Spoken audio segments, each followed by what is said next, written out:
Evening even, sorry. Apologies. Welcome to the 20th of November and basically Governance and Resources Committee. And if I would like to start with agenda item number 1, apologies for absence, please. Through you, Chair. We've had apologies for absence from Councillor Sue Ball with Councillor Stuart Lees as substitute, and also Councillor Steve Flitter with Councillor Joe Linthwaite as substitute. Thank you very much. I have approval of minutes from the previous session, from July that is. Do I have any? Thank you, Councillor Ripton. Do I have a seconder? Thank you, Councillor Hughes. And can I put that to the vote then, please? All those for, please?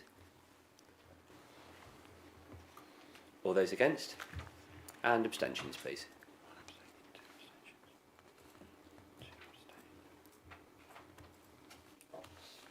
I believe that's gone through. I'll just confirm with my colleague. Thank you. Any interest to be reported, please? No? Thank you very much. And the question number 5, agenda item number 5, we haven't got any procedural questions, which brings us to agenda item number 6, the Asset Management Plan and Land Holdings Review Phase 10. Mike, please. Thank you, Chair. This is another further phase of the land holdings review, looking at sites in the district and recommendations regarding those sites. For ease of discussion this evening, with agreement with the Chair, we're going to consider each of the 3 sites separately this evening. So I will start with site 1, which is the site at Clifton Road, Matlock, Bath, which has been leased to Matlock Bath Parish Council for 21 years, expired earlier this year. They're still holding over on that lease.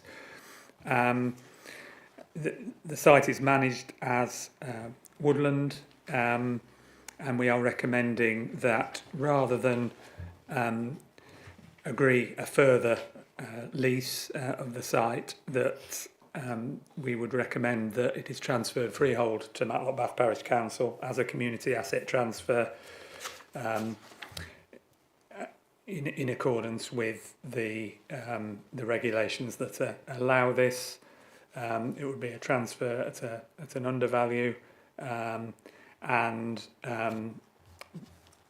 there will be some restrictions on the future use of the land to ensure it remains as public open space. I have nothing further to add to that element of the report, and I'm happy to answer any questions. Thank you. Thank you. Any questions from the floor? Councillor Hughes. Chair, this isn't quite on topic, but it's about land transfers and the pace at which that happens. There's a land transfer from the District Council to Matlock Town Council that's, in Starkholmes, which has been on the cards since before I was a councillor. Started being a councillor in 2019, and still hasn't happened.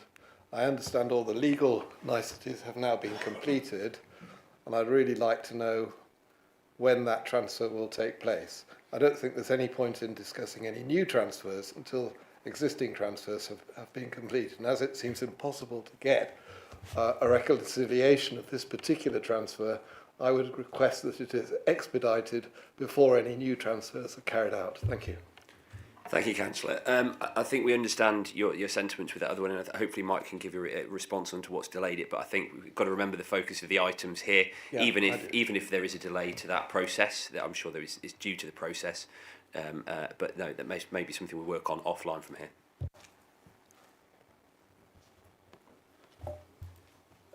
Through you, Chair. In terms of the site that Councillor Hughes references, that is a very complicated site in terms of the title to that site. There's about 3 different issues to resolve ahead of that transfer. one of encroachment, one of a lease, and one of access rights to an adjacent site. So that is, we were originally trying to work those through, and as I understand it, the latest position is that the Town Council are prepared to take that site, subject to the some of these issues, which will take longer to resolve, and that's the basis on which that will be looked at. But all of these require resources in estates to agree the terms, first of all, but also in our legal department to deal with the all of the title issues, which can involve interacting with the land registry and other parties. So that can take time.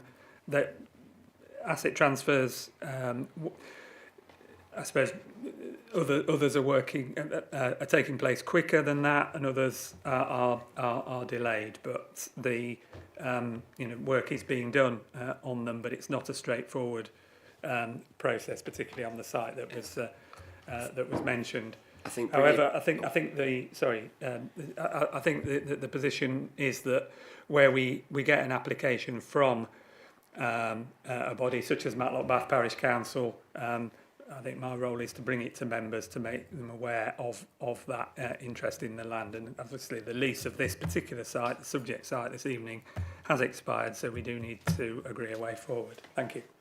Thanks, Mark. Apologies for interrupting you there. It was really just to bring it back to this site number 1, if I'm quite honest, and that's, do we have that level of complexity that we see with this site, or is this a more straightforward site? I think that's probably a more relevant sort of posing of the question.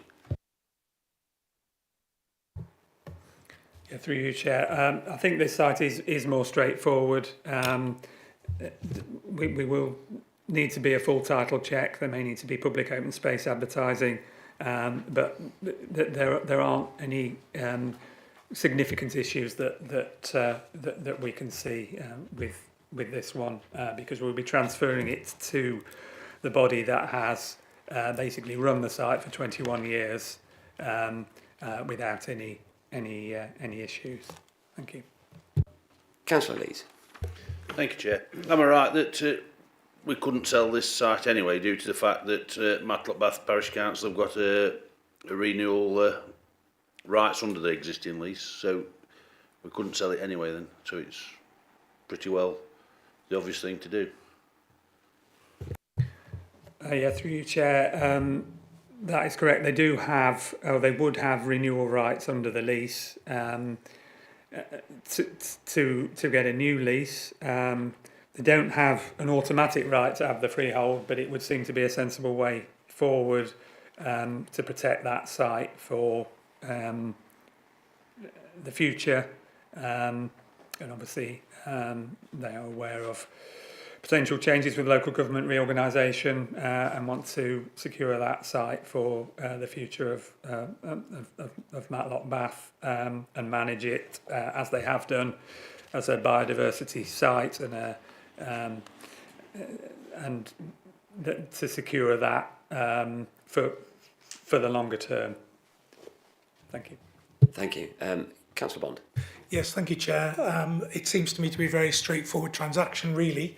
A very welcome transaction in the sense that Derbyshire Wildlife Trust and Matlock Council are wanting to move forward with this, maintain the site as they have done for some time, and it seems to me to be at minimal significant change apart from going through the legal process. So I would go with the recommendation. Thank you. Are you proposing that then? Yes. Thank you, Councillor. Do I have a seconder at all, please? Thank you, Councillor Ripton. Could I have everyone voting for on this one, please?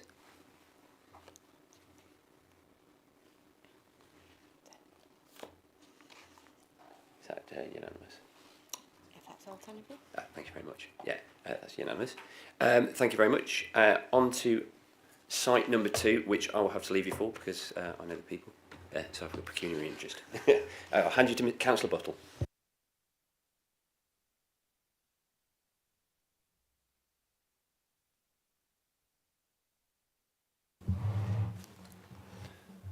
Mike. if you'd like to continue site 2. Thank you. Yes, thank you, Chair. So with this site, in terms of the consultation, we've had a response from Ashbourne Town Council, who have no objections to the proposal in the report. The details of the proposal are set out in the report, and it really does two things. It enables us to sell to the adjacent site owner, subject to that being supported by a RICS valuation, and to proceed with the freehold sale of the two sites within this item. But it also allows us that, should that not proceed for whatever reason, then we can bring the property to market either via public auction or by private treaty to agree a freehold sale. I think at the moment the preference of the interested party is to purchase the site at the higher value that takes account of hope value, so there would not be a clawback on the site or any overage on the site on that basis, because they would be paying a higher value for the site up front. That would be the proposal for selling it to the adjacent landowner. If they don't proceed with that, and then we sell it on the open market, then it would go back to having overage on any future sale. Happy to answer any questions. Thank you. From the floor, I guess Councillor Lees is first in there. Thank you, Chair. Just an old historical one, really, again. Did not the hospital have some signage on that piece of land at one time? Has that been resolved now, or is it still on that site? Is it sold with that signage on the site? Through you, Chair, there was an issue with signage, which has taken time to resolve. The sign is still there, but the sale will take account of that sign still being there. I should say that this is really the last piece of a quite a large puzzle that of land that the council originally obtained under derelict land grant some 20 years or so ago. And since that time, it's been sold. Elements of it have been sold for the hospital, 2 doctors' surgeries, parts being used for the leisure centre and the leisure centre access road. So this is the remaining piece of land in that original land holding. Thank you. Thank you, Mike. Councillor Bates. Thank you, Chair. On page 24, the local, it says the local plan. This area could be used for housing. Now, I thought Dales were looking for sites for affordable housing. Could this actually take place? Through you, Chair, the situation with regard to planning is set out in the report. If we're selling a site without any overage on it, we can't necessarily control the future use of the site. If we're going to sell it at full value, which would be the case in this site, obviously that will be controlled by the planning system and what is allocated in the local plan, and should a planning application come forward, the outcome of that planning application with regard to highways, access, etc. All I would say is that this site is in front of a hospital. It's got a doctor's surgery to one side, it's got a commercial use to the other side, and a main road at the front of it. It's not I would say, the most ideal residential site, but that's not to say that it couldn't have a planning consent granted for that use in the future. As I've said, really the purchaser is wanting to buy it at full market value, taking account of I suppose the hope value, if we call it that, or the additional value that the site may increase in value in the future if it got a residential consent and part of it can be utilised for residential use. But I think, you know, as a council, we have a choice really with our land. We can hold on to all of our land bank it in a way, in the expectation or the hope that a future more valuable use will come forward or be possible. But in doing so, we need to be mindful that if we don't sell any surplus sites, then that is less money that going towards the council's capital programme, etc. So there is a balance with this. With this particular site, given that, as I stated earlier, that originally that all of this land was purchased under derelict land grant for redevelopment, and that's basically what's happened to all of it apart from this site. And we now have a local company wishing to buy this site, and if they can do that at market value, we think that that is the best way forward. But like any site in our ownership, we don't have to sell anything, but the reasons given in the report are why we're recommending that we sell it in this particular case. Thank you. Councillor Bond and then Councillor Lees.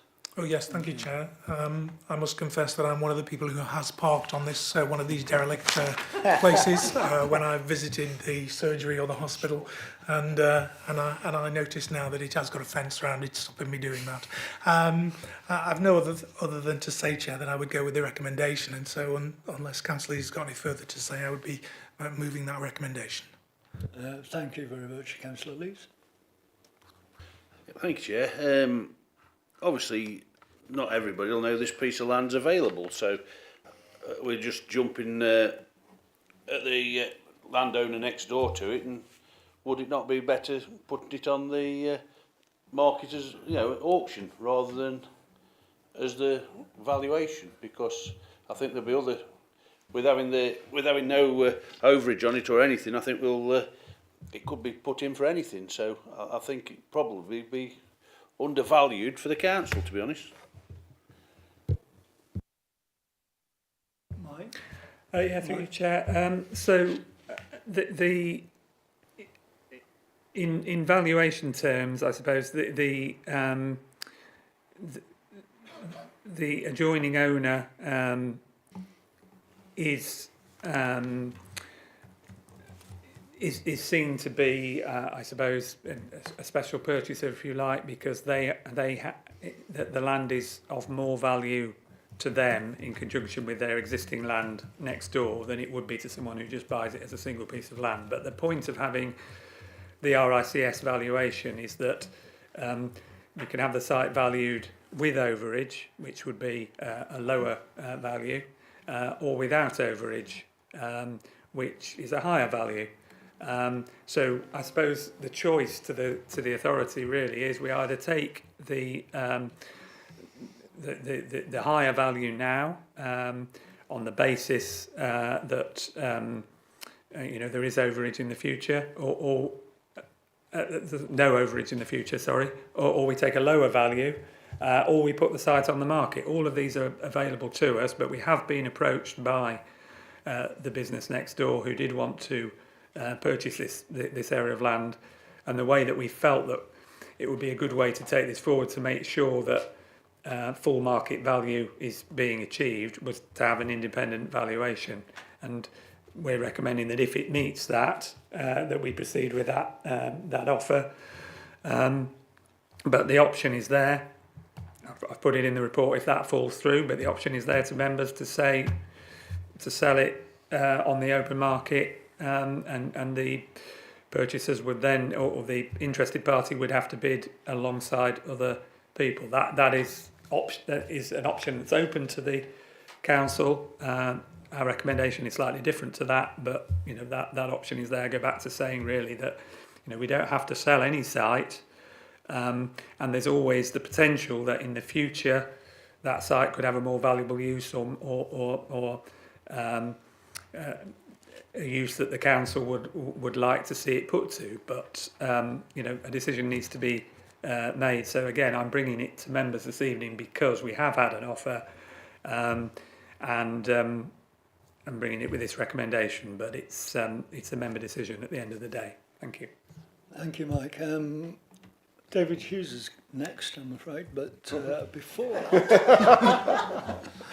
Sorry, I've got a to question. clarify. Yeah. I think, Mike, I think you have clarified that if we make a decision tonight, then we'll get a valuation, and then will it come back to council for another decision based on that valuation, or will it be just done on that valuation? Will the sale be done on that valuation? Yeah, through you, Chair. The valuation or the offer will be based upon an RICS valuation. So we can say under the Local Government Act we're meant to get with certain exceptions, we're meant to get the best price reasonably obtainable for the site. So we would be able to say that if we had an RICS valuation. So if we had an RICS valuation that said it's worth X and the offer was X minus 20,000, then that would not be the best value, best price reasonably obtainable. So we feel following this process we would be able to satisfy that obligation. Thank you. Thank you. Councillor Lees. Thank you, Chair. If I may just come back on that one again. So the land we're talking about as a whole was the old railway sidings, basically. It was the old goods yard. So with it being listed, the building that's there now, adjacent to it, so I suppose it'll all still be classed as within the curtilage, the land will of that listed building. So any future development in that piece of land or round it will have the same conditions applied to what happens now at planning with a listed building.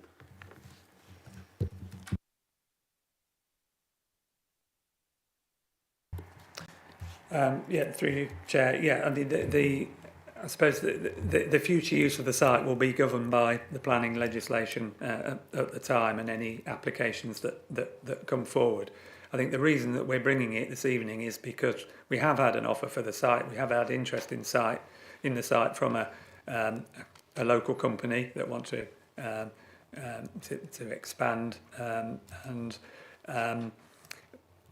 therefore we are recommending that it is sold now. If we keep the land, as other members have pointed out, it has been sort of misused for parking. It could be used for other. We will have to continue to manage that land and spend money on fencing it, etc.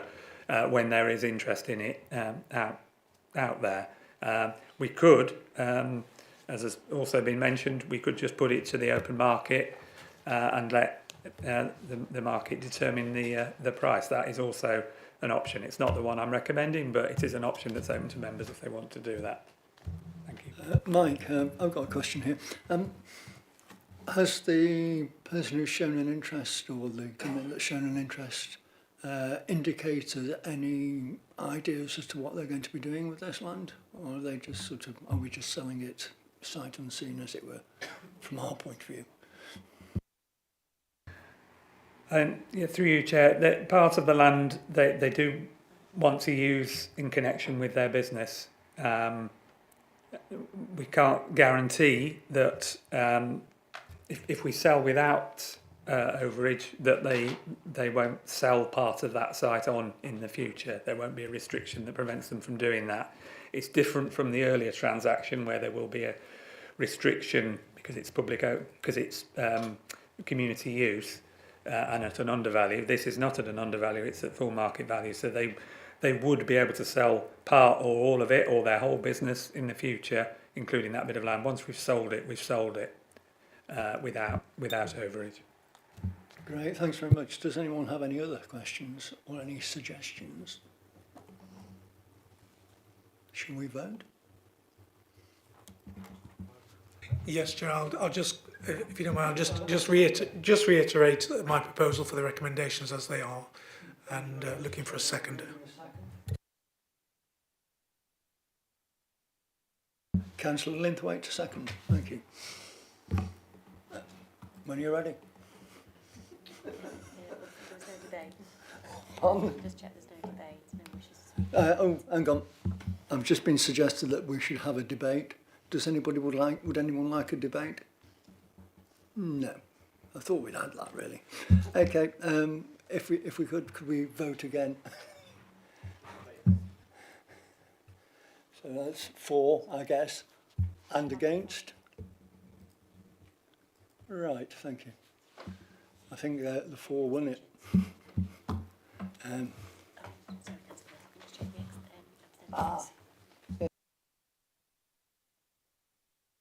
Thank you, I'm not paying attention. Abstentions, please. Thank you. Makes more sense.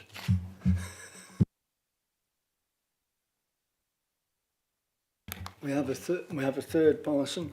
Did Nick want to be out for this one as well? No, it was just this item. Just this last item. If someone wouldn't mind giving Nick a shout. Thank you.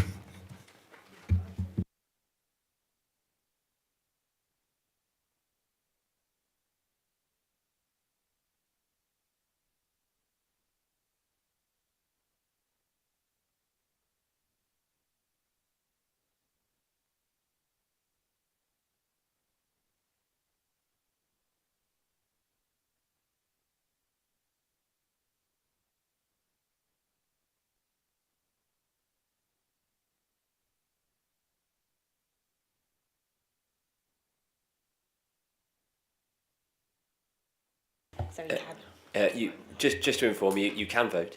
Yes, even though you were late, because each one of them is going to have separate voting on, basically. So and take you through each of the topics in these as go as well. Okay, thank you, Councillor. Mike, over to you for side number 3, please. Okay, thank you, Chair. So there's 2 things to add to this report. The first one is that we've had a response from Wirksworth Town Council who have no objections to the recommendation. But secondly, I was wanting to make an amendment to the report.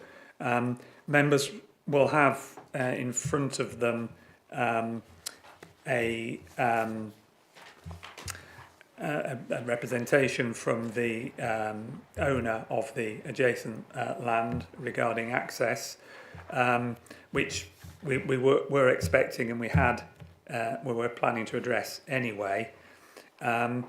So what I would like to change is in the appendix under site number 3, on the description stroke location paragraph, the second paragraph there, I'd like to delete the last sentence and change it so that it reads that the only physical access from a road is now via entrance Y, which is privately owned by the owner of land A and B, over which the District Council have no right of access, and just leave it at full stop there. So there's no mentions pedestrian access, it mentions vehicular access in the report. I'm removing vehicular access, so it just says no right of access, which is basically the covers what is in the statement from the landowner who is with us this evening, and covers that issue. I think what I'd like to just sort of bring to members' attention is that this site is a difficult site. This is phase 10 of the land holdings review. I think all of the easy sites with no that have a straightforward use and are easy to determine as being suitable for housing or for commercial use. A lot of those sites have already gone over the past probably 15 years, 20 years almost. So some of the sites now, including this one, are a lot more complex to deal with. This site is a landlocked site in that we don't own access to it. Although we used to in the past. So the site is in effect landlocked. We have had interest in purchasing the site. And again, that's the reason that I'm bringing it to members this evening. The proposal is to put the site forward to auction, and it says in the legal section of the general report that any sites going forward will be subject to a full title check legally. So any of the issues such as these raised this evening about access will be fully considered and looked into before the site is put on the market. So this isn't, the report tonight is not a description, it's not sales particulars for a site that's up for sale. It is merely giving authority to proceed down the route of instructing an auctioneer. The sales particulars will have to take account of the legal advice at the time, as per the report. But I'm making clear to members that as it stands at present, we are working on the basis that we have no right of access to the site. Other than that, I'm happy to answer any questions. Thank you. Thank you, Mike. And just to draw your attention to obviously the statement that was shared with you as well in front of you, just to draw your attention to that, and that's what informs the amendment that Mike was putting forward there. So any questions from the floor? Councillor Ripton. Thank you, Chair. I asked Mike in advance about this site because it was interesting from a social housing point of view, given I think there's social housing adjacent, and obviously you've mentioned in your report that the landowner of the adjacent land has come forward with, or in response to the call for site. So I guess the gist of the question was, is it premature to put it on the market at the moment, or would we be better allowing our housing team to appraise that for social housing first, and then if it is deemed suitable for social housing, would we be better then working with the landowner to perhaps come up with a scheme that works for everybody?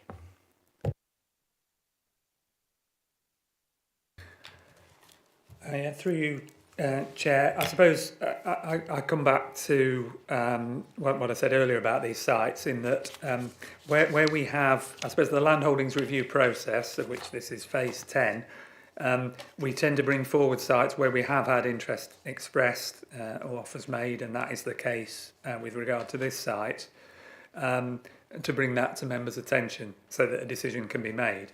But I go back to the point, we don't have to sell anything, we don't have to sell it now, we don't have to accept an offer or proceed because we've had offers, we don't have to sell the site at this stage.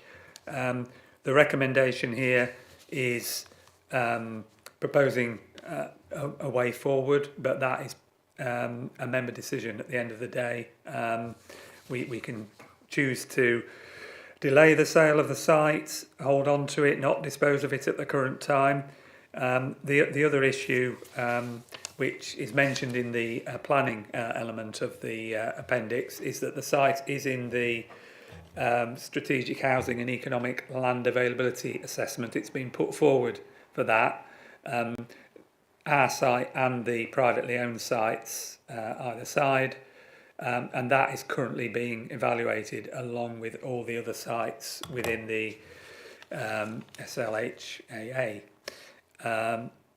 That process, I understand, is due to be concluded early in the new year.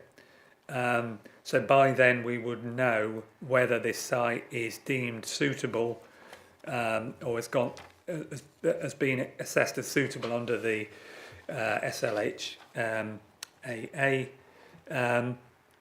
and we will know more about it then. So members may wish to delay a decision until then. That is entirely within their gift. Obviously, if it does get through that process, that doesn't mean that the site will be brought forward for housing. It just means that it may be one of the sites that's identified in the local plan as being suitable for housing development, but obviously any future development will be subject to a planning application that will be reviewed on its merits at the time. So I suppose the situation with this site, as with many other sites, is that we've had offers. This is a way forward that we're suggesting, but it's not the only way forward, and members could decide on a different way forward entirely within their gift to do so. Thank you. Thank you. Anything back from you? Thank you, Mike. Yeah, I guess my I'm feeling at the moment that it's a little premature perhaps to make a judgment on this site until we've got a much clearer view then of the potential for social housing. I'm just so conscious that the lack of sites that we can develop and the desperate need for social housing right now, I don't feel I have enough information to be able to make a decision.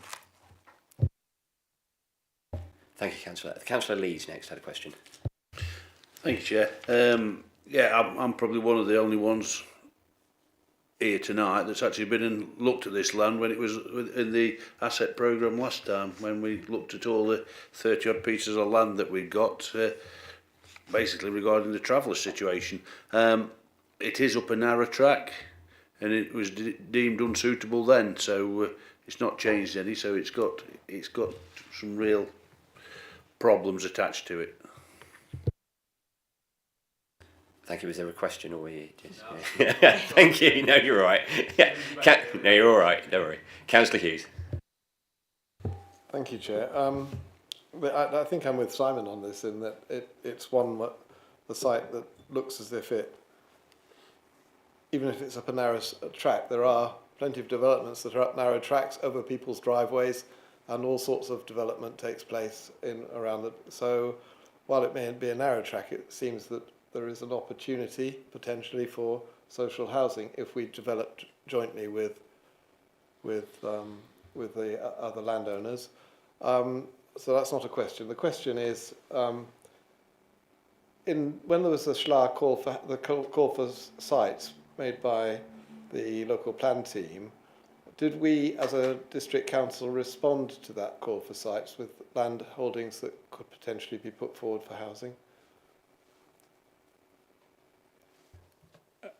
Through you, Chair, there's none of our sites specifically that were put forward, but there were discussions that did take place with colleagues in planning policy at the time, but there was nothing that we have particularly put forward in the process, the current process.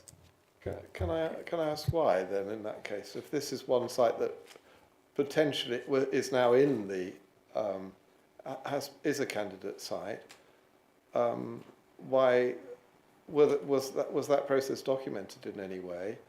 And what were the criteria? Would have been the criteria used for not taking forward sites that we had? I mean, was it done? Was it just general discussion, or was it done formally with a set of criteria? Is what I'm asking. Through you, Chair, there was no formal process for this. We have put in sites for a previous round of the SLHAA. We haven't put it forward this time, but this site has been put forward by the adjacent landowner, who's also put forward his land. And in this case, so the site has gone forward in any case. So it is there. It is in the call for sites, and that is being evaluated at the moment. The reason we didn't put it forward directly is because of these issues with access. It is a difficult site legally for us to develop or to look for development directly. We'd have to do anything in partnership with the adjacent landowner. As in effect pointed out in the report. Thank you. Sorry, Councillor Linthwaite. Thank you, Chair. Just a question about access. If we don't have any legal right to access at the moment, it seems to me that the chances of us developing that land for social housing would be limited, or am I wrong with that? And secondly, really, if the adjacent landowner who wants to buy it would then have access to that land and then would be able to develop that land, that seems to me perhaps a better option in terms of the best possible chance of developing it for housing. Yeah, I mean, through your chair, it's it's quite a complicated situation, really, that it would be very difficult for us to, subject to planning, of course, but it would be very difficult, even if we could get planning on it, to develop that site by itself. The only way we could do it would be, on the basis of the advice that we've got at the moment, would be to negotiate with the platform housing around the adjacent site, and that would involve alteration of probably getting an access across there, which would involve changes in buildings that are already there. So we haven't gone there for that reason. If the site is deemed suitable for housing as part of the wider site, it would need the access that is under private control. So any developer wishing to bring forward a scheme would have to negotiate with that site owner, and if we still own the site, they'd have to negotiate with us as well. But in valuation terms, I suppose it's we would need to, in order for that site to be developed, we couldn't under very specific circumstances which are unlikely to ever be achieved. That's the only way that we could develop it ourselves. We would need the other landowner to be party to that, which they may well be, but that's a matter for them, in order to develop that site. So, as proposed here, if we were to sell the site, then the party that buys the site, which may be the neighbouring landowner, it may be somebody else, but anybody who does buy it would be buying it at risk with the access, but in full knowledge of that risk. It would be up to them to negotiate with any developer that wishes to develop the site. I think the proposal here is a way forward based on the fact that we have got offers for the land. It brings that out into the open and suggests a way forward, but it isn't the only way forward, as I've said. If members were minded to hold on to the site for now and have an evaluation of the wider use of the land, including this site, but some of the wider land for housing, that could happen, and then it could be brought back at that time. That's entirely up to members. Thank you. Thank you. Any follow-up at all, Chair? Councillor Lees, did you have your hand up before? Thank you, Chair. I do have a question now, actually. Did ARC identify this piece of land at all when they was searching for a traveller site?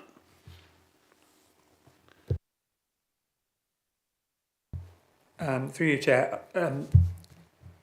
Obviously, I haven't got that report in front of me. They looked at all of our landholdings, but I think, as has been made clear and is in the note this evening, we do not have any access to that site, whatever use it is. Even if we were wanting to let it for grazing use, we don't have access to it to allow someone to get to the site to use it for grazing, and that would go for any use of the site.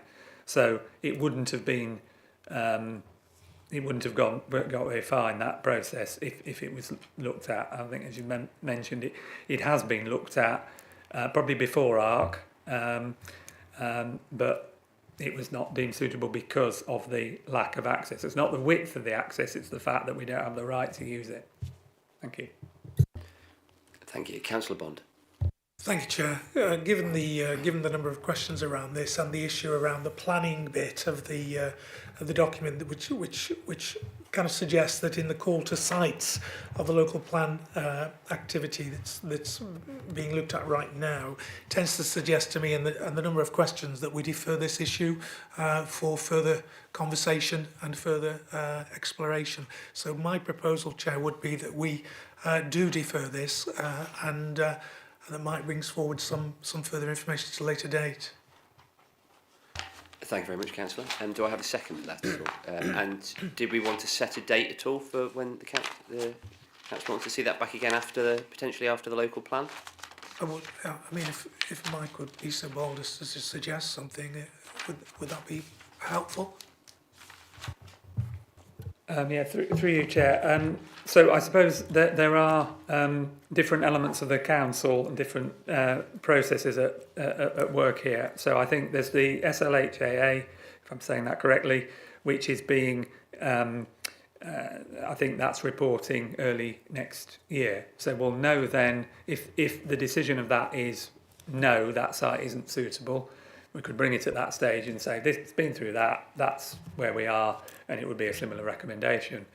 If members want us to look at, as has been mentioned, housing need and whether that site and the wider site could be developed for affordable housing and could be looked at by colleagues in our housing department, that's a different process. And I'm not in control of the timescales for that, and so it would be unfair to colleagues in that department to tie them up to a timescale. So I think the point would be that when there's more clarification on the future use of the site, we could bring it back at that stage, which, you know, as I've said, I understand that would be early next year, so we should be able to bring it back to committee in the spring. I think there's a meeting of this committee at the end of February, so we might be able to get it to that committee, assuming these other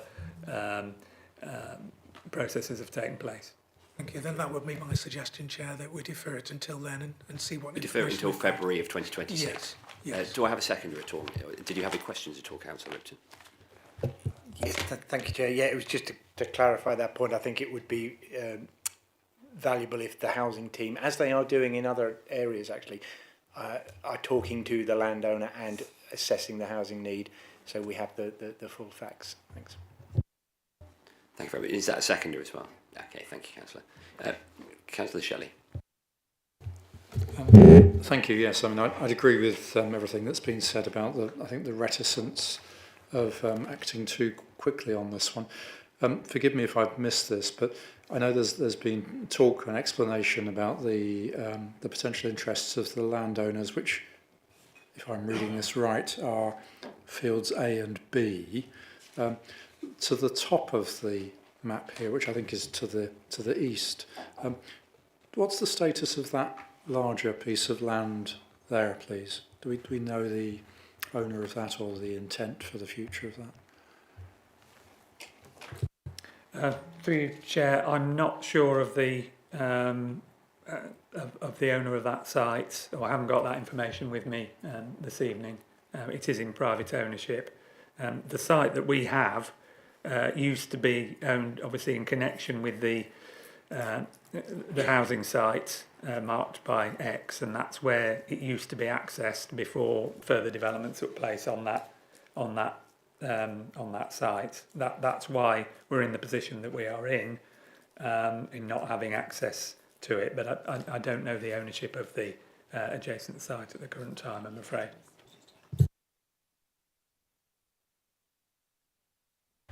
Thank you. Councillor Hughes. Just to say we are in debate, but I will allow some more questions, just because conscious that we got the. Well, I was going to just add to what Councillor Bond and Councillor Ripton have said, and suggest that we progress discussions with the landowner about joint development of the site, as well as just waiting for a decision about whether this land is suitable for housing made by the local plan committee, because that would help us. If we talk to the RAs about the housing need, we talk to the landowner about joint development, then we might make a lot of progress. Thank you, Councillor Hughes. If there's no more discussional points, I'll put it to the vote. Could I have? Oh, Councillor Bond. Sorry, oh, you're voting. All those for.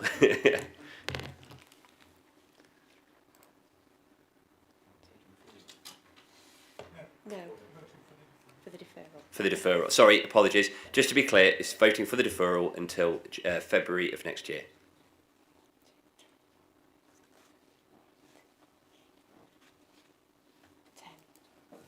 Do I have any abstentions? And any against? No. Thank you, everyone. And that's been passed. Thank you very much. Thank you, Mike. On to item number 7, update to human resources policy. Just for clarity, recommendation for. On agenda item 6, apologies. Just step back into agenda item 6. Yeah, just because it hasn't been, because we took them one by one. Because we took them one by one, if we could just focus quickly on agenda item 6. If we look at the 3 items was each of the first sites, and there was a 4th item we just need to ratify, please, if we could, and that's with regard that it's noted that the disposal of site number 1 above compromises an undervalued transaction permitted under the General Disposal Consent 2003. So could we vote for or against that item as well? Seconder as well, because you took them up. Okay. Sorry, Chair. Are you proposing? Do I have a seconder at all? Councillor Hughes? And could I have all those 4, please?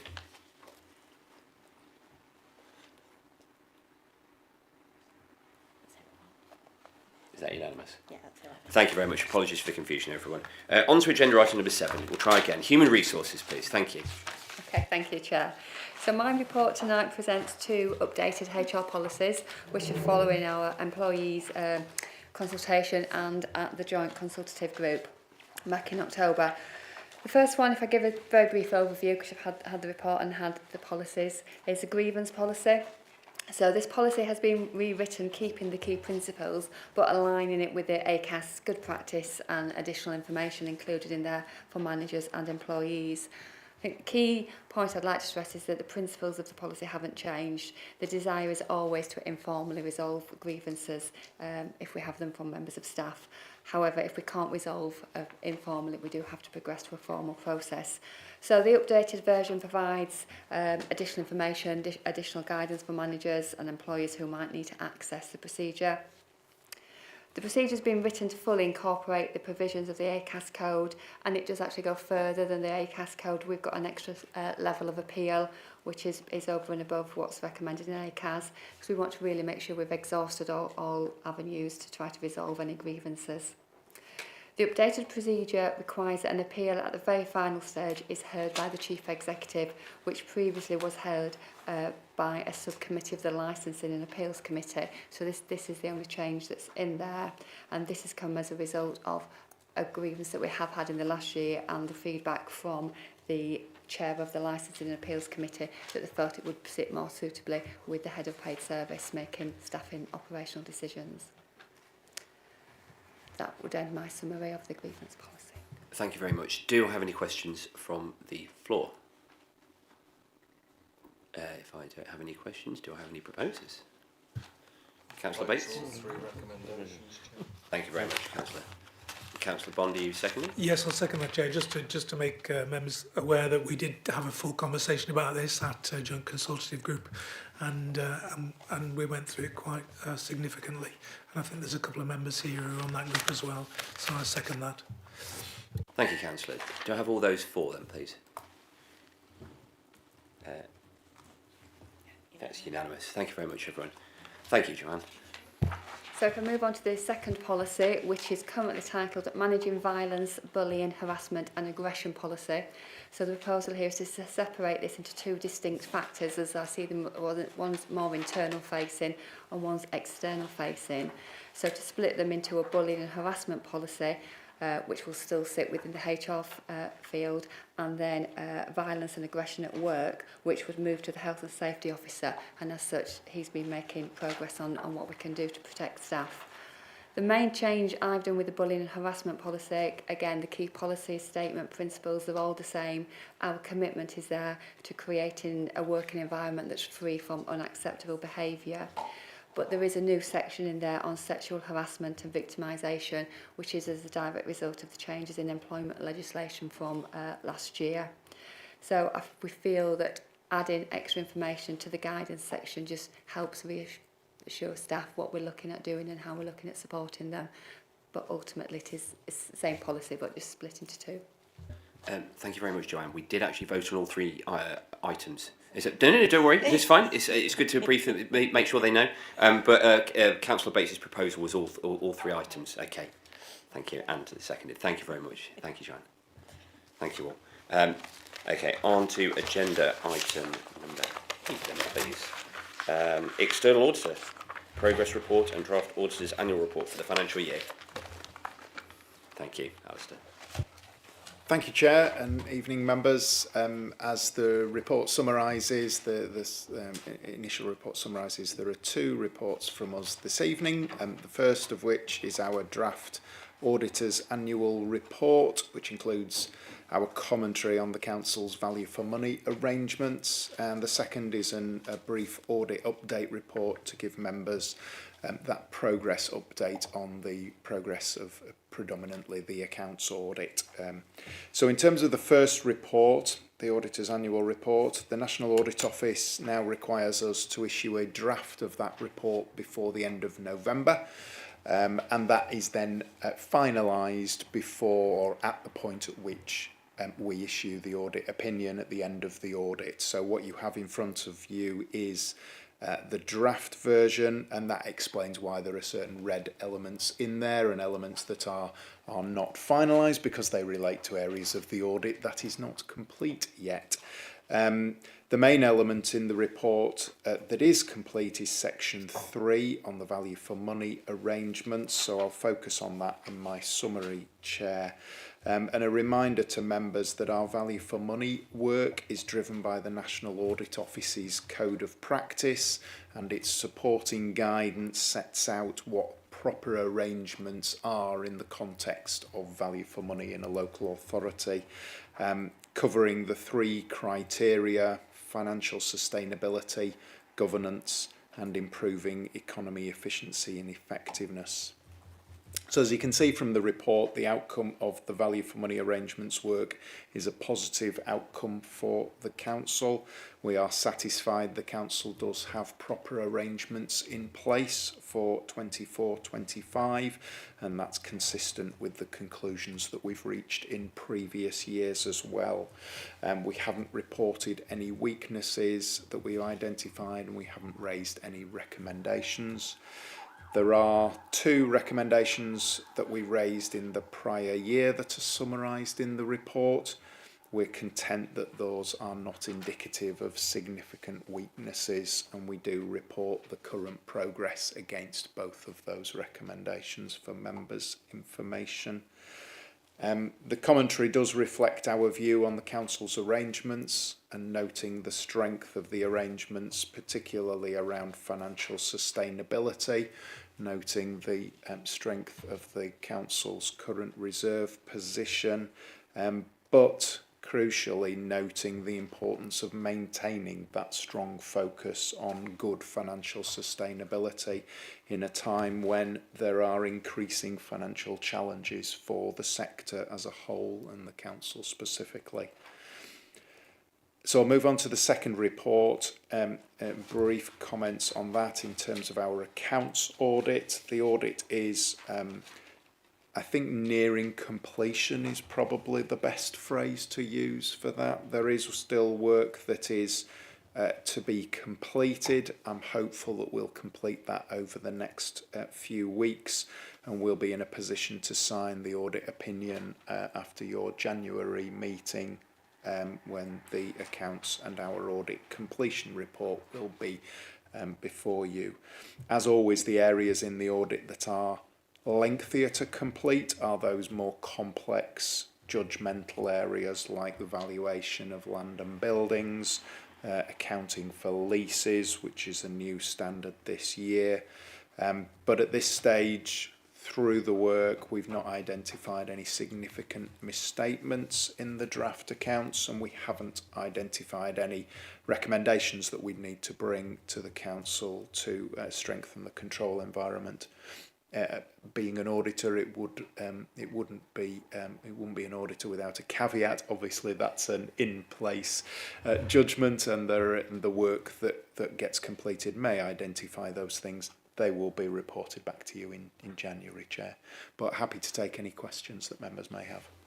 Thank you, Alistair. Thank you for your work, and well done, Karen, for assuring Karen in her excellent work as well.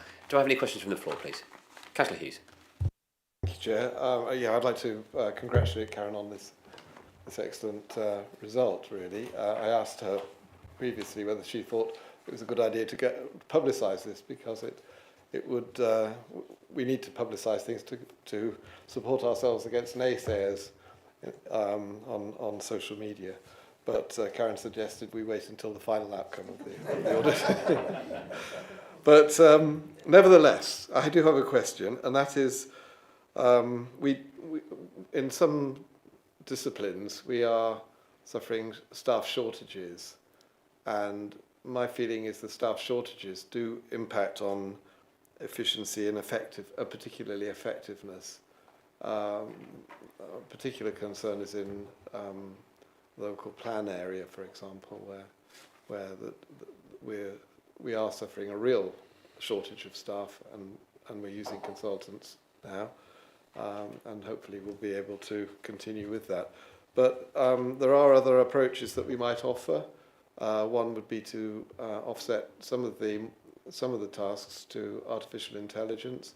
So the question for Mazars really is, in your assessment, do you look at the tools and techniques, facilities that are available and are used by councils to improve their effectiveness, and would artificial intelligence be something that you might be considering in these areas? And for us, do you have any advice or views that you might put forward?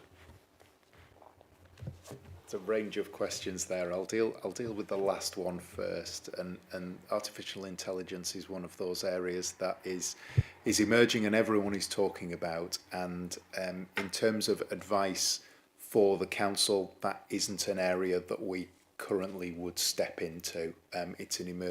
There are emerging technologies, and there are clearly potential benefits in there, but that's not an area that we as the external auditor would offer advice to the council on. That would be going well beyond our remit as the independent auditor. I'm sure there are organisations out there who would assist the council in those considerations, but it wouldn't be one for us.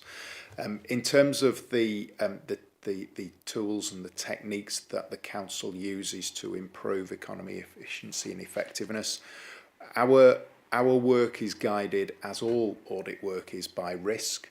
So if we considered that there were risks of weaknesses in the council's arrangements at that initial stage, then it may well be that we would look into the minutiae of how the council does work to improve the 3 E's as they're known: economy, efficiency and effectiveness.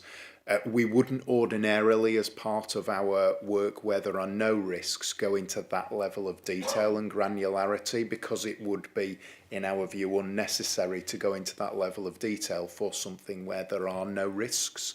It would conscious that all of our work leads to audit fees and resource output, there would be, in that case, no need to do that work unless there were risks. In the case of Derbyshire Dales, we hadn't identified any risks. The staff shortages that you refer to and the way that they are playing through in the approaches that are being adopted wasn't something that we identified as so fundamental a risk to the council as an overall that would drive that more detailed work in this case. Thank you. Any comeback at all?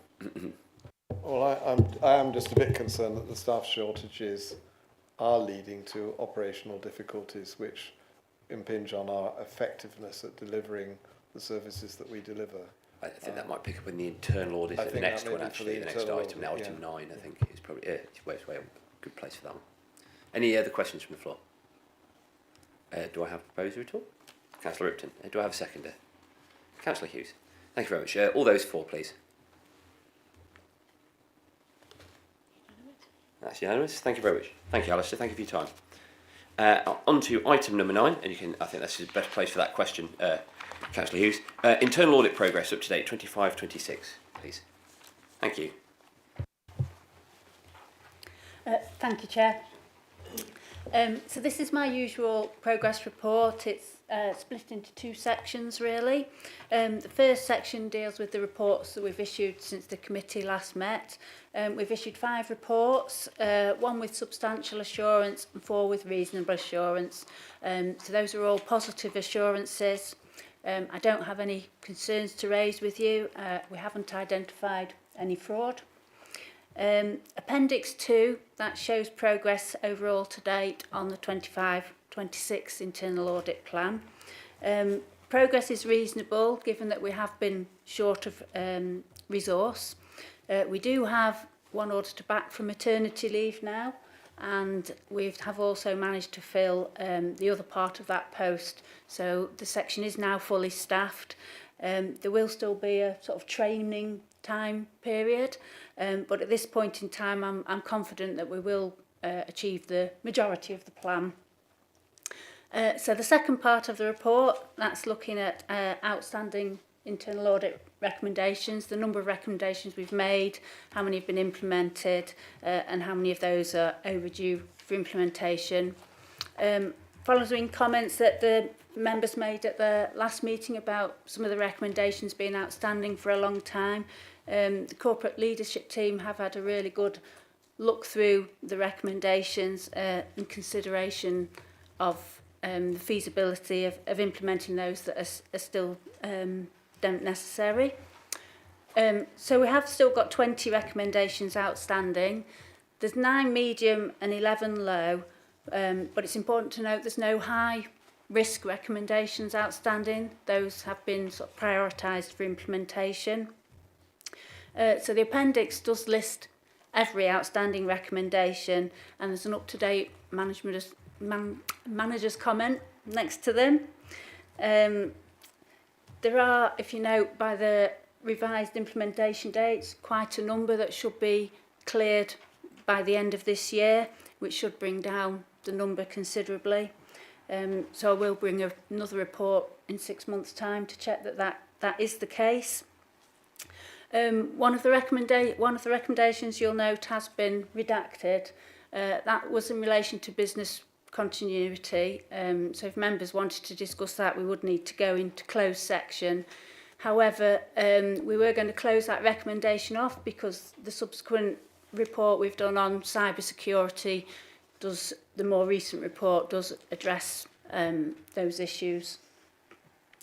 So the recommendation is that the report be received and accepted. Thank you, Chair. Thank you. And actually one of the challenges we had around this, particularly with the actions outstanding, is that I think they were going to be monitored by the senior leadership team in the coming months as well. I think, Karen, you're going to take that?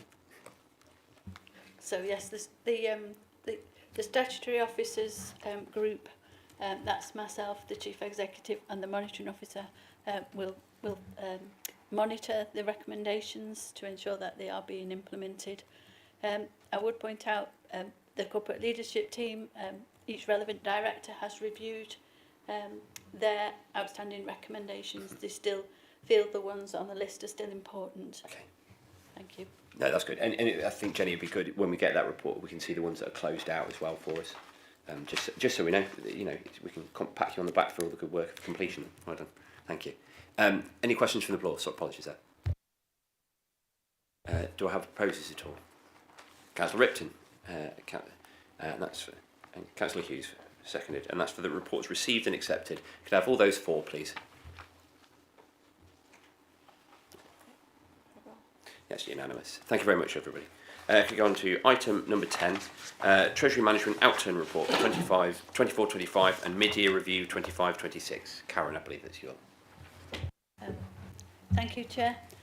So this report shows whether key Treasury management activities during 24-25 and for the 6 months to 30th of September 2025 complied with the Treasury management strategies that members approved for the 2 financial years. I'm pleased to say that the report demonstrates full compliance with relevant strategies. Treasury management prudential indicators are shown in Appendix 1 to the report, and that also shows that there's been full compliance with the targets for those 2. The report provides members with details of the external context, such as inflation, economic growth and bank base rates, and these are factors that influence Treasury performance. Interest rates remain higher than when we anticipated when we set the budgets. We generated £1.3 million of interest for 24-25, and we're expecting to generate £1 million in this financial year. This income is important in helping to support revenue spending. The report recommendation is that the report be received and approved. Thank you. Thank you, Karen. Any questions from the floor at all? No? In which case, can I seek a... Thank you. Councillor Hughes. And let's just take all recommendations, please. And do I have a seconder at all, please? Councillor Bond. And all those 4, please. And that's unanimous. Thank you, everybody. On to item number 11, arrears for write-off 25-26, the mid-year report. Karen, over to yourself again, please. Thank you. Thank you. So this report is the 6-monthly report that we bring on write-offs. So the position on write-offs to the 30th of September is shown in Table 1 to the report. And you can see that the write-offs, including those we're asking you to approve tonight, can be met within the overall provisions for doubtful debts. Looking at Appendix 1 to the report, you can see there are 2 write-offs that we're seeking member approval for tonight. They're over £20,000 each. And in both cases, they relate to premises where the debtor has absconded and can't be traced. So we're seeking write-off of those. In the first case, the restaurant, the occupants vacated the premises and the enforcement agents acting on behalf of the council have visited and found the property empty and access blocked. And no trace of those has been found.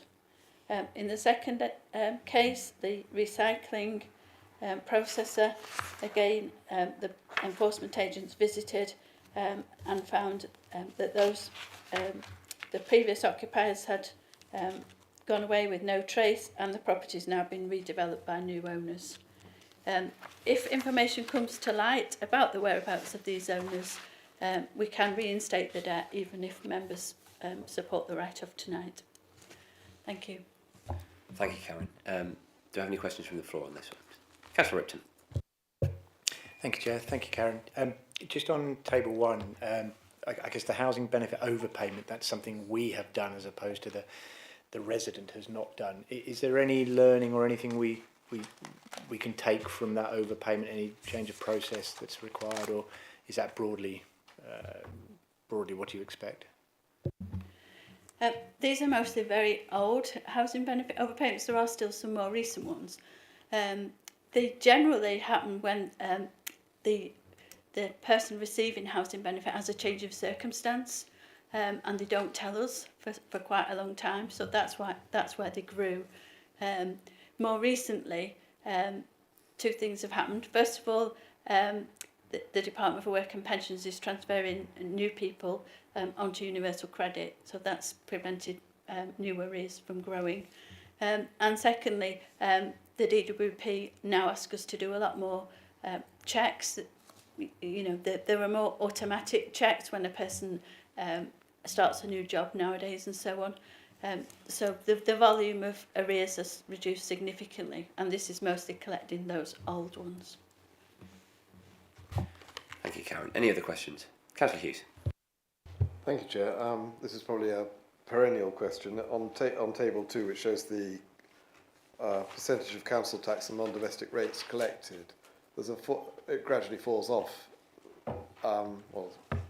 The amount collected gradually falls off towards the present day in all cases. Is this in line with previous years, and would you expect, Karen, that the numbers for 21, 22, 23 and later years would start to approach the target, would meet the targets based on your previous experience in this?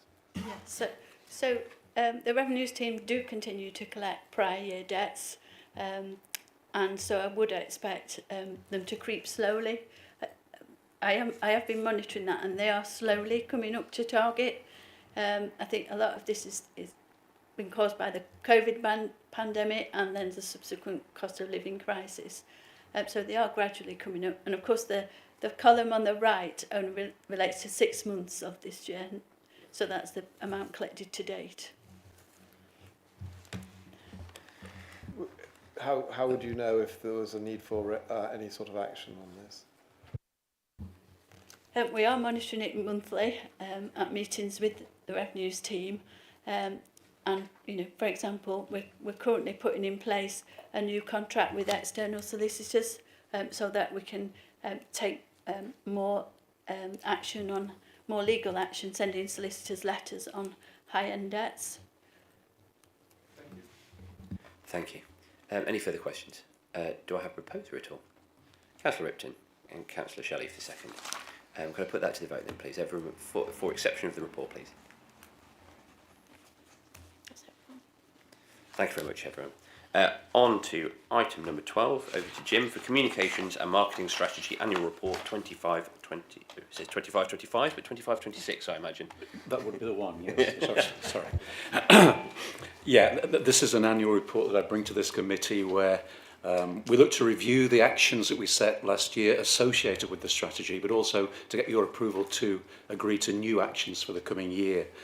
So the aim of the strategy is to ensure our communications help to promote a positive image of the council, and in marketing terms it's designed to help us to meet the needs and wants of our customers in a fast-moving digital world through a multi-channel approach that's both traditional media and also digital channels.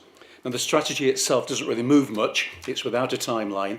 We do tweak it from time to time, but it's actually the action plan that's associated with it that does move. So in reviewing at item 2, last year's action plan, you'll see that at 2.1, we look to generate new income through an association with a media company. That contract was signed at the end of last year, and you can see that we've started to get some income in, which is a good start. I'll continue to monitor and manage that contract, so hopefully it's the start of something a little bit bigger. 2.2, the action was to continue to lead partners in the ongoing communication of the Ashbourne Reborn programme. Now, I was at a meeting actually last week where somebody said there'd been too much communication on Ashbourne Reborn, which I take as a compliment.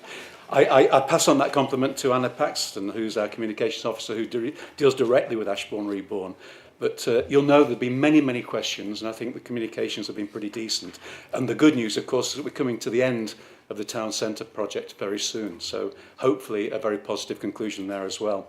2.3, we look to complete a science project that I started about 3 years ago, where we put new statement signs in our parks in Ashbourne, Bakewell and Matlock, and we've added now 4 signs in Matlock Bath. The good news is that that's all been funded by sponsorship income from a previous project, so that's again good news. Happy to answer any more questions about last year's actions, but I'll move on to the proposed actions for the coming year at 3, where again we're looking at asset generation. We're looking to continue that relationship with CP Media. I also mentioned monetisation, because we've started to do this now on our Facebook page for the Matlock Bath Illuminations. We have 65,000 followers there. You'll see at 2.7, I mentioned that one post during the past season reached 1.3 million people. And so in addition to marketing, which we do sort of for free, because Matlock Bath Illuminations, we really sell through Facebook. We're doing a post-event survey right now, which is showing that 50% of the people who bought tickets last year read about the illuminations on Facebook. 30% had already been before. So that's 80% of the people who bought tickets. It was all to do with Facebook and had been before. So a really good response there. And so we do make money going into 4 figures now in terms of marketing. So rather than paying for marketing, we're actually getting some money back. So that's something I think to celebrate in terms of our initiative. 3.2 is massive because it talks about LGR. And at the moment, we have a weekly communications meeting with all the other 7 districts and also the City Council. We have a very much a sort of a joint ethos on the way that we push communications forward. But you'll be aware that it's not just external communications, it's making sure that internally that staff are aware of what's going on a step of the way. And our Chief Executive, Paul, has been very keen on that. He's held, as he has with you, face-to-face meetings so that we're all aware of where we're at. So that's going to be massive and will continue to be so. 3.3 again is completing the Ashbourne Reborn projects and programme. And I just mentioned 3.5, which is to drive increased social media engagement by establishing new networks. In recent times, we've introduced Nextdoor and Blue Sky. I don't know if you've heard of those, but they're there. We use them. And my colleague, Cara Marchant, continues to monitor every new social media channel. And we've even launched now a Matlock Bath Illuminations TikTok channel, which is good because it, again, spreads the word. And I'd finally mentioned at 3.7, continue to utilise the online panel to gauge the overall level of interest and satisfaction in the District Council. We've got 2,268 members of that online panel. And actually, I think it's one of the reasons why we, as Derbyshire Dales District Council, did so well in terms of engagement in the recent LGR consultation. And we did really well compared to some of the districts, because we've got those people who we can go to straight away for a response. So that's really, really, really useful. There are other targets which I'm happy to talk about, but I'll put it back to you for the time being, Chair. Thank you. Thank you, Jim. Shall I open that to the floor then if there are questions? Councillor Ripton. Thank you, Chair. I'd asked Jim a question in advance, so I'll just share it with the group. It's a good report, Jim. Thank you. And I'm obviously very conscious it's very digital or socially focused. But the question was that, given local government reorganisation talks about the concept of area forums, and given we had in our corporate plan the desire to resurrect those, I was keen maybe we add to this some sort of pilot test, create something that looks like an area forum, and maybe try and see if we can get one of those up and running, not least because I'm conscious in sort of rural areas where I live, people's relationship with the council is a lot more distant than perhaps in some of the urban areas. So I just wonder if you could maybe consider what that might look like. Thank you. Through you, Chair. I feel like I'm probably treading others' toes, because my role in community forums that we've done in the past has been the final promotion of those. But I think also that there may be an item on next week's full council on the performance management report, where we talk about the corporate plan and the aspects of that.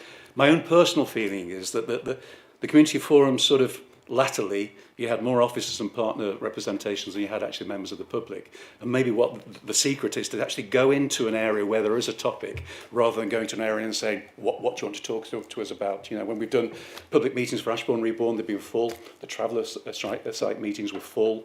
I think just to go there and sort of without any sort of real agenda is tricky. But I guess really we're waiting for some sort of leadership from the group to say, you know, this is what we want to do next. Thank you to answer that bit. Yeah, Councillor Bond. Yes, thank you, Chair. Just a quick question, really. It would appear to me from looking at the site and the various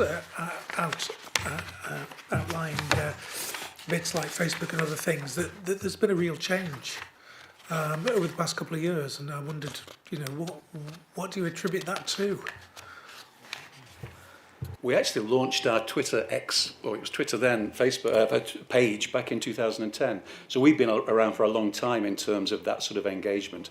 It's grown. I think the corporate Facebook page now has got 26,000 followers. But, you know, in the past week, I sent a note to all members about Councillor Wayne's video of the high water level at Matlock Bridge. You know, it got 500,000 views. That's not people who follow the page. It's mainly people who don't follow the page but think it's quite interesting because they've visited Matlock in the past, and it's interesting. Same with the Matlock Beth illuminations. You know, 1.3 million people saw that particular post. Didn't mean we're going to attract that number of people, but they see quaint boats on a river and thought, oh, this is interesting. So that's how social media works. Our interest is really retaining the engagement. So on the back of Councillor Wayne's video last week, and one shot by our Clean and Green team around Haddon Hall, we got around about 100 new followers of the page. So that's great. They're there all the time now. But yeah, social media has been around. I used to talk to members in introductory sessions about social media, and I have to say something like 8, 9, 10 years ago, nobody was really interested because nobody was doing it. But yes, you'll find out, and we'll get on to the next item. You know, it's really big for you as it is for us now. Thank you. Councillor Butcher. Yes, thank you, Jim. It's really a good report. I haven't heard about the panel before, at least I perhaps wasn't listening when I was told, but it sounds really interesting, and I wonder how it works. I mean, is satisfaction levels, do they go up and down over time, and can you relate that to things? Is it really useful? The online panel, 3.9. So I missed the first bit. Sorry, Councillor Butcher. I'm half deaf. I'm sorry. That's okay. I was probably not speaking very clearly. You mentioned actually 3.7, the online panel. I don't recall hearing it before, and I was just interested in how it actually works, and do you get sort of satisfaction levels varying over time, and how do you interpret those? It might make more sense if I talked about it as an e-newsletter. That's what it really is. We use a program called Brevo. We've got about 10,000 sign-ups for that. And when you sign up for the e-newsletter, you actually tick the categories that you're interested in. And the online panel is one of those categories, and we've got over 2,000 members of that. In the old days, we used to have a panel, a citizens panel, I think we used to call it. And actually talking to the other districts, some of those still have citizens panels. I think an online panel is a lot more immediate from our point of view. So it's not just the annual satisfaction survey which we run, but any sort of survey that we want answers to, the answers to in terms of the questions we want to pose. So it's a very useful group of people. The sort of the downside is that usually the demographic is sort of on the elderly side, like me. It's sort of not younger people, and that's that's a real challenge to get the young people engaged. Can I ask what were the last 2 or 3 questions that you asked them then? Well, you do the annual satisfaction survey. We would have posed the LGR survey directly to them as well. And any satisfaction survey that's going, we did a park survey in the summer. We'd always hit the online panel, and we'd be, because they've signed up to that, you'd expect a good response. Thank you. Councillor Linthwaite. Thank you, Chair. I'm just interested, what sort of monitoring of responses is there? The reason I ask is I've noticed in the last even 2 or 3 months, really, there's been quite a different tone where members of the public are pushing back against negative comments. And I found that quite interesting. And I was just wondering, whether you feel people are feeling more ownership over the Facebook page, or whether they feel more engaged with what's going on in the district. Or it's just been very interesting, both in Ashbourne Reborn and on the Derbyshire Dales. There's been a number of incidents when the usual incompetence and brown envelopes type comments have come up, and it's not been staff or councillors who've begun the pushback. It's been members of the public, and I found that quite interesting and heartwarming. I was just wondering what your thoughts were on that.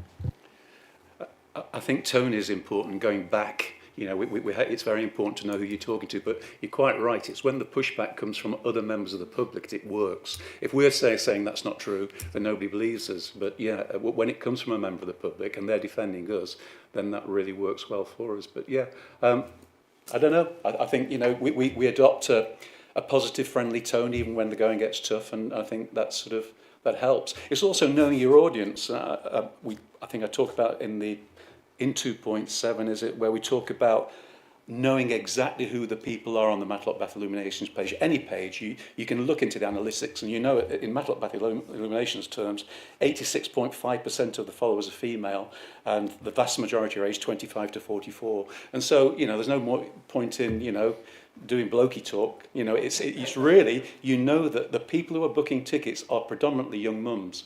So you know your audience, so the tone has to work that way as well. If that helps. Thank you. Councillor Shelley. Thank you, Jim. Yes, yeah, really good piece of work here. Just on the I suppose the broadening of the demographics of the panel. Have there ever been any attempts to entice sixth forms to engage with this at all? Because it's the sort of thing that obviously you're looking at young adults there, and the idea of trying to get across the message that this is their area. Yes, that many of them perhaps will move away at some point in time, but they may well come back. But it's really, this is their future which we're looking at here, regardless of how the council pans out in terms of reorganisation. So they have a real stake in this, and it would be very interesting to see if local schools would take up an offer, if that were put to them, to engage with them. Yes, through you, Chair.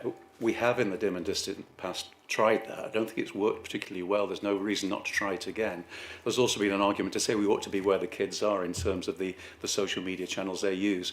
That said, I don't think they're going to be particularly interested in Derbyshire District, Dales District Council, in those type of channels. It's difficult, you could pay to be there and try to engage with them, but I'll certainly make a note of that and see if we can try it again and see if we can be more successful.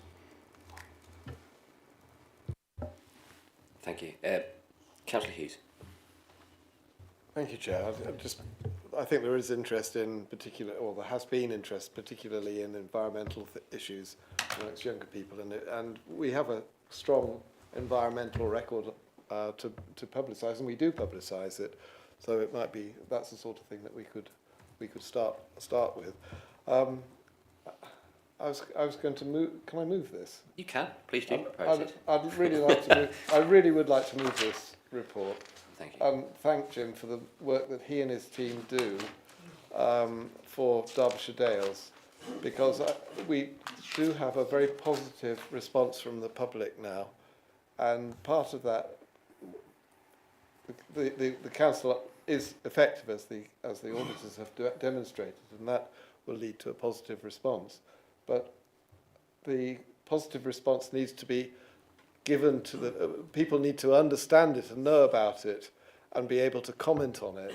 And Jim and his team have enabled that through social media and in other ways.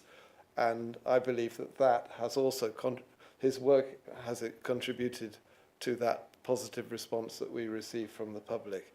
On Ashbourne Reborn, I'd really like to thank Anna for the fantastic work she's done in handling issues, queries, complaints, and all sorts. She's done it in good grace and very rapidly, and the result has been very positive for Ashbourne Reborn, and for the appearance of the council. So I would really like to move this report. It's one of the best bits of work that we've done, I think, in the last year, is to socialise what we do in the way that it has been socialised. So thank you very much, Jim. Thank you, Councillor Hughes. I think that echoes from us all. Do I have a seconder? Councillor Linthwaite. Can I put all to the vote then, please? Everyone for the report, and that's both items as well. Thank you. All those for? Any against or abstention at all? Did Councillor Bond have his hand up? That was all.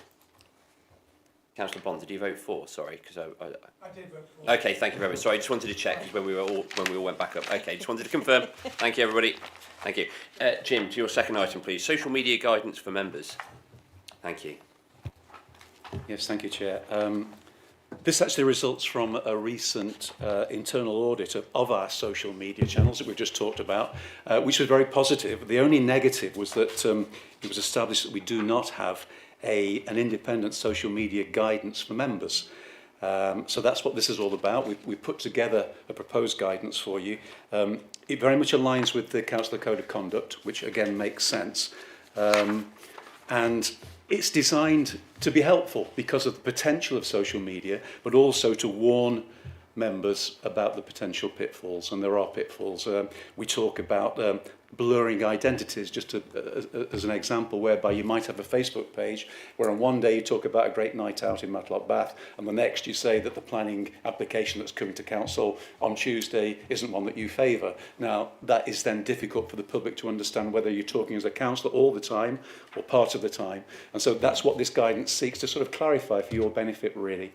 And the recommendation is that it be approved, but also that it be circulated, and I think through you, Chair, that we make sure that we get some sort of a red receipt back so that councillors have actually read the piece and acknowledge that they've read it. So it's as simple as that, really.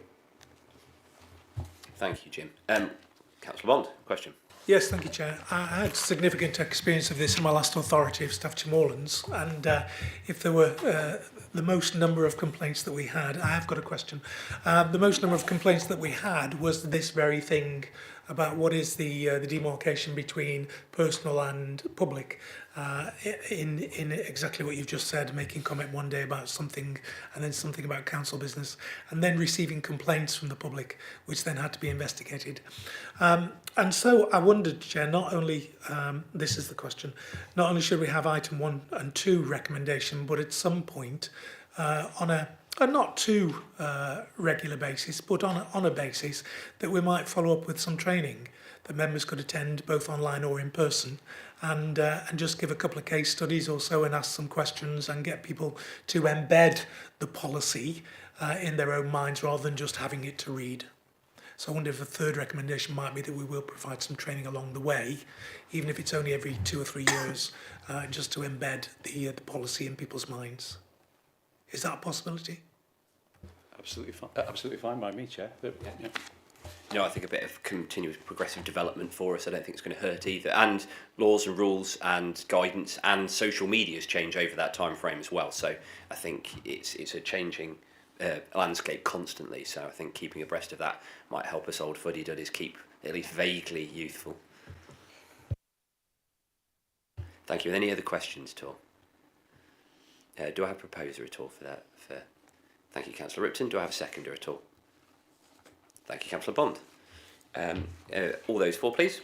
This is 1 to 3. 1 to 3. Sorry, 1 to 3 recommendations, including the additional training as well. Everyone. Thank you very much. One would hope we could do that online training. It would feel apt. Thank you very much, Jim. Thank you for your time. On to item 14, where I'll be asking public and press, or for us to vote whether we remove public and press, and we switch off the cameras for this particular section, owing to its sensitive nature and cybersecurity policy.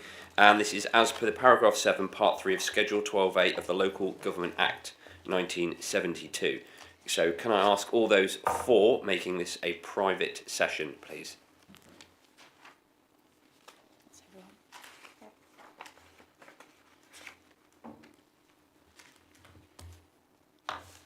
Thank you very much. Is that unanimous?